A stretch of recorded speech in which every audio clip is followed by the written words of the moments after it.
Troisième partie de l'Africa Newsroom. Nous sommes toujours avec Mahamat Assilek Kalata, directeur de publication à Tchad Anthropus Tribune, nos éditorialistes Alfred Thiango et Daoud Attal. Nous parlions de l'économie tchadienne et de ce défi de la diversification de l'économie. Et justement, Alfred Thiango, juste avant la pause, a parlé de cette visite du président Idriss Déby Itno en Israël. Mahamat Assilek Kalata, vous vouliez peut-être non, c'est une visite. Apporter quelques précisions. D'ailleurs, on a parlé de ça avant qu'il ne parte en Israël, quand 72 heures on a eu l'information. Il avait dit que ce serait bien de pouvoir avoir l'expertise des ingénieurs agronomes israéliens avec leur expérience sur le désert du Negev, de pouvoir l'expérimenter, surtout sur un pays comme le Tchad qui a une étendue de désert quand même assez vaste. Mais on l'a appris à notre dépens par après que M. Déby soit rentré en N'Djamena. D'abord, une députée israélienne a interpellé le Premier ministre Netanyahou en lui demandant de clarifier ce qui s'est dit entre lui et M. Déby, parce qu'elle ne voulait pas que des armes israéliennes puissent aller réprimer des populations civiles. Bon, ça me fait rire un peu, connaissant ce qu'Israël fait avec la Palestine. Mais autant pour moi, un journal en ligne israélien laisse entendre, j'ai dit laisse entendre, que le président Déby ait demandé à Netanyahou de prendre, non, plutôt d'avoir les relations officielles avec Israël, diplomatiques avec Israël, sous condition d'avoir des armes. De ce qui ressort. Et puis, entre Tchadiens, on se dit, il y a des problèmes au nord qui n'arrivent pas à mater, pourtant une armée qui a fait ses preuves en Afrique, mais entre Tchadiens, on se connaît. Au nord, il n'a pas pu mater quand même une insurrection populaire simplement sur des gisements d'or.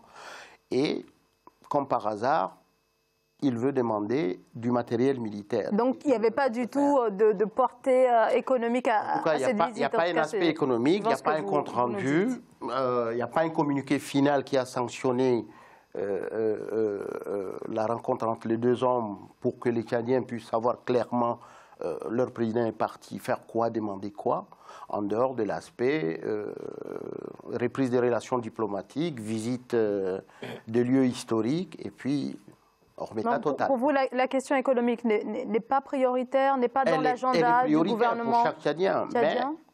Même la présidence tchadienne, le site de la présidence tchadienne ne fait pas cas. En fait, même si Israël donne de l'argent, la Banque mondiale donne de l'argent, le FMI, etc., moi je pense que, et ça, je vais extrapoler un petit peu, sortir du cas du Tchad pour généraliser en Afrique, on pense souvent que l'efficacité du développement, c'est par la quantité d'argent que vous mettez en place.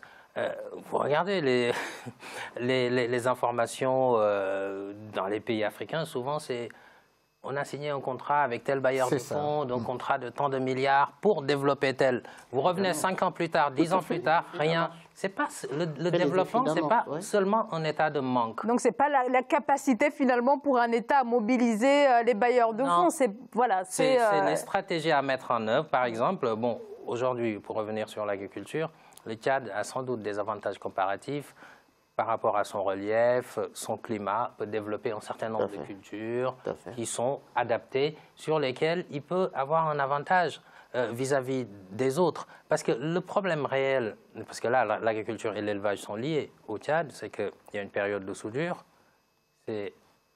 vous manquez c'est connu, c'est un pays agro-pastoral, avant tout. C'est lié, on ne peut pas au Tchad traiter la question de l'agriculture sans parler d'élevage. Oui. Les bêtes ont besoin d'être nourries pour produire du lait, la production de viande, etc. Et cette nourriture de ces animaux-là, il faut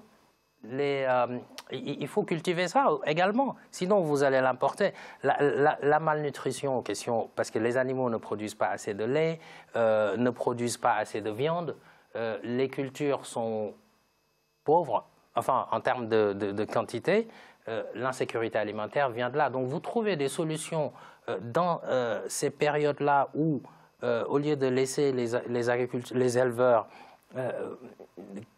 qui sont majoritairement des nomades, parce qu'à un moment donné, le transhumance et tout. Voilà, s'ils ne trouvent pas sur place de quoi nourrir leurs animaux pour produire, vont aller le chercher ailleurs. Et je trouve qu'il faut travailler dans le fond dans ces choses-là.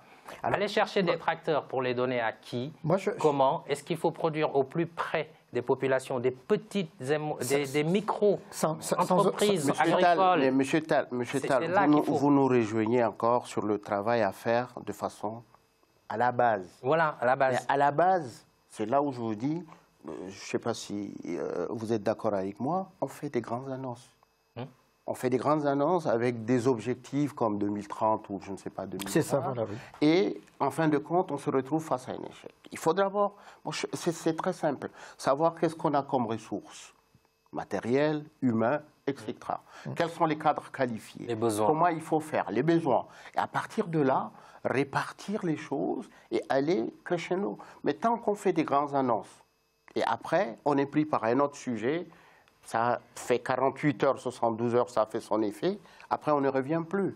Moi, 2015 m'interpelle, parce que 2015... C'est ça, c'était le tournant. Enfin, c'est l'effondrement, véritablement. Avec des moyens, à l'époque, il y avait l'argent du pétrole, il n'y avait pas la Banque mondiale, tout ça.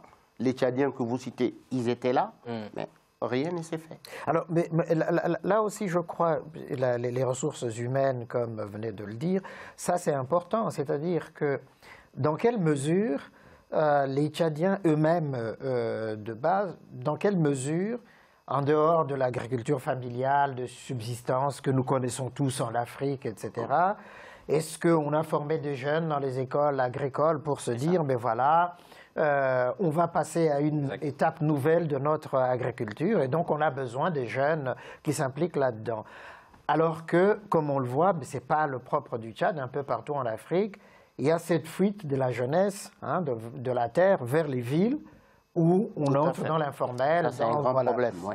Un des grands problèmes, d'ailleurs. Une dimension internationale, peut-être pour lier ça à la décharge du Tchad, quelque part, et c'est que tous ces bailleurs de fonds qui viennent, y compris l'Union européenne, vous savez, il y a la politique agricole commune en Europe, et l'aide que reçoit le Tchad et d'autres pays, cette aide-là, elle est conditionnée par aussi l'entrée des produits agricoles européens dans le pays, qui deviennent, c'est pas avec des tracteurs que vous allez concurrencer, pouvoir rivaliser par rapport au lait que vous produisez avec le lait européen, avec l'oignon, etc. Je crois qu'on signe les APE, on accepte l'aide au développement, depuis 50 ans, il y a une multitude de rapports. C'est un désastre. Inefficaces. Un désastre. Et à la décharge du pays, je crois aussi que les chefs d'État africains doivent développer leur leadership quelque part pour refuser cette aide qui est destructrice parce qu'elle arrivent à refuser. Elle est liée, tout simplement. Merci beaucoup. Assez souvent, refuser, c'est conditionné avec le bouton qui vous fait sauter. Voilà. Allez, on passe tout de suite à une toute autre actualité dans notre Zoom Société.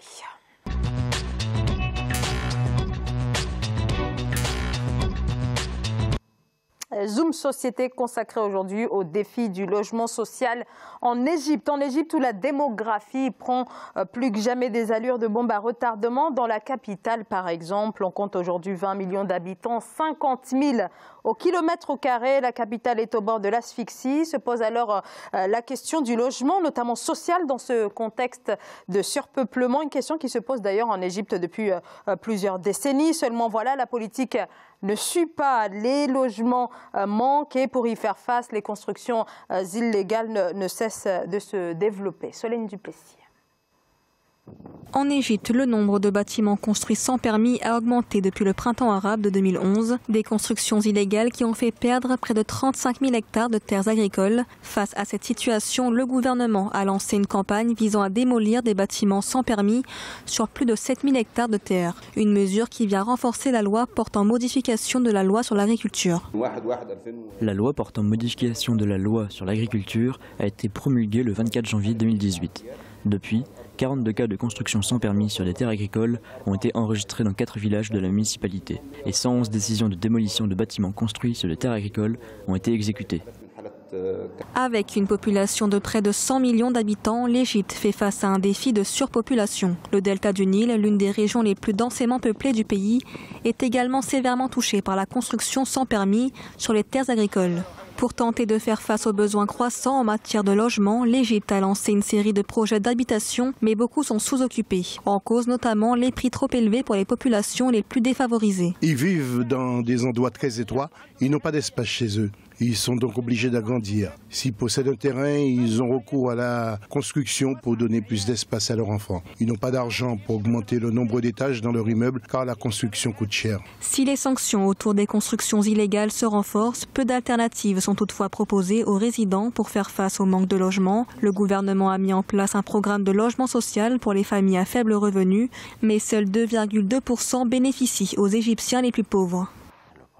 Alors, donc, une démolition qui sont menées contre les bâtiments illégaux qui se sont également développés faute de logements sociaux. Cela donc, pose la question de la politique que mènent les différents gouvernements sur cette question. Alors, depuis plusieurs décennies et même déjà sous la présidence Nasser, il y a toujours eu l'idée de développer une ville nouvelle avec des bâtiments, des logements sociaux pour tous. Alfred Tchongo, est-ce qu'on peut parler d'un échec finalement des différents gouvernements sur cette politique du logement? C'est évident, Zahra. C'est que, n'ont pas su prendre en compte l'évolution démographique de l'Égypte et en même temps prendre les mesures qu'il fallait pour désengorger le Caire qui est sursaturé complètement.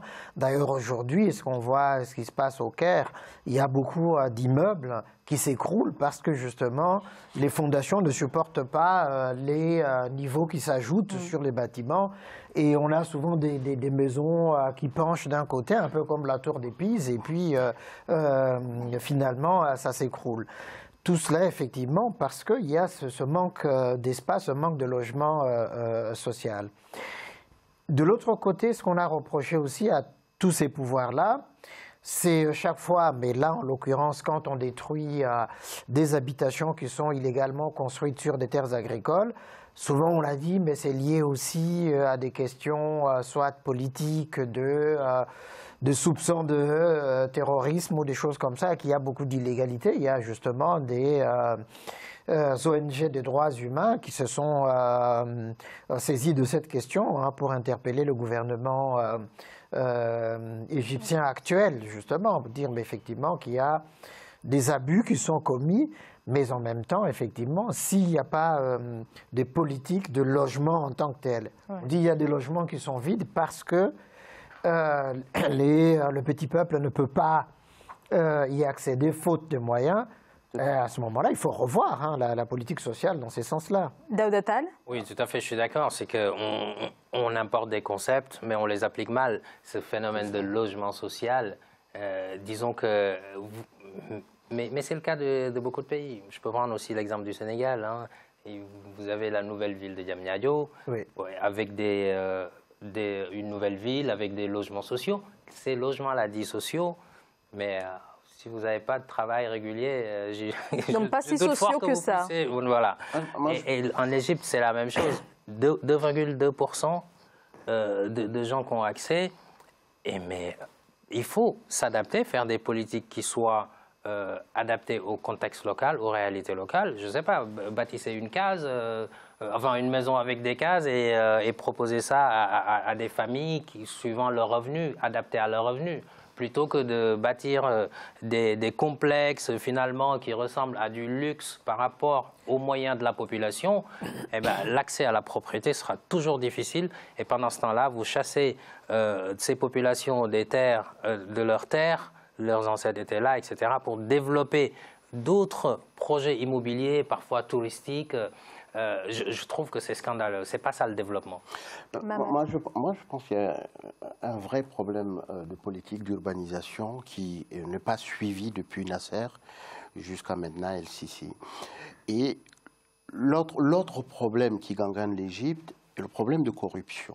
Oui. Vous savez, comme le disait M. Alfred Tchongo, il y a ce problème de corruption, de mauvaise urbanisation et ce cas de terrorisme où on essaye d'indexer tel ou tel, etc., et on fait sauter. Mais le gouvernement, il détruit, mais en contrepartie, il ne construit pas. Et quand il construit ceux qui sont éligibles à ces logements, comme le dit M. Tall, dits sociaux, c'est que C'est des gens, vous savez, en Égypte, les gens n'ont pas un pouvoir d'achat aussi conséquent. Et donc, vous savez, hein, quand nous autres, vu de Paris ou vu d'une autre capitale, on pense que quand on parle de politique de logement, etc., c'est avec tous les... Mais ce n'est pas ça. Et moi, je pense que l'Égypte, comme disait quelqu'un, c'est une espèce de bombe à retardement. Ça va exploser, je pense, dans pas longtemps, parce qu'après, les Égyptiens sont connus. Hein, quand ils vont à la rue, c'est pas bon. Mais moi, je voulais juste ajouter un autre point, parce que la question démographique, c'est ça aussi le problème. Il y a cette explosion démographique. Ça voudrait dire quand même qu'il faut contrôler aussi de ce côté-là, pour dire, mais bon, nous sommes dans des espaces réduits, des espaces urbains réduits. On ne peut pas imaginer une famille de 10 enfants, mais vous vivez les uns sur les autres, dans quelques mètres carrés. Ça entraîne quoi? Mais ça entraîne effectivement que, on ne peut pas... Et la faim, parce qu'on n'a pas parlé aussi de la faim en Égypte. Les gens n'arrivent pas à se nourrir, parce que justement, l'agriculture aussi n'arrive pas à nourrir, à suivre. Et du coup, les financements, les financements doivent venir. Ceux qui quittent nos zones CFA, etc., c'est ça. Quand ils viennent se soigner en Égypte, quand ils viennent, ne serait-ce que pour une période assez courte, ils trouvent que la vie est moins chère. Mais pour l'Égyptien... Voilà, exactement. Et puis l'Égypte vit principalement des aides. Des aides, hein. Absolument. Ce que je voudrais aussi rajouter, ce problème de démographie, comme à l'Égypte maintenant, risque de rattraper le Maroc. Oui. Parce que, similairement, pour celui qui a fait les deux pays, vous verrez des similitudes qui ne sont pas loin. Parce que même quand vous prenez une ville comme Le Caire, Casablanca n'est pas loin, mais Casablanca aussi, les gens vivent les uns sur les autres. Et ça, ce problème-là, si les gouvernements initiaux n'arrivent pas à les régler, c'est des bombes à retardement. C'est le développement qui est à repenser. On ne peut pas se développer suivant le modèle occidental. Absolument. Or, aujourd'hui, on a les indicateurs du modèle occidental. Ce modèle-là est dos au mur, on le sait très bien. On ne peut pas reproduire... L'avantage, c'est qu'eux se sont développés avant nous. Donc, c'est un enseignement. On a l'avantage. Des leçons à tirer pour orienter vers d'autres directions, parce que ce qui est important, c'est l'amélioration des conditions de vie des populations. C'est ça le développement, c'est pas la richesse au sens occidental, comme on le pense, c'est le bien-être, le développement. Merci beaucoup, fin de cette émission. Merci à tous les trois. Mahamat Assilek Kalata, je rappelle que vous êtes directeur de publication du Tchad Anthropus Tribune. Merci à nos éditorialistes Daoud Attal et Alfred Chango. Merci à tous les deux. Merci à vous, bien sûr, de nous avoir suivis. Merci de votre fidélité. J'aurai le plaisir de vous retrouver demain, vendredi. Très bonne soirée.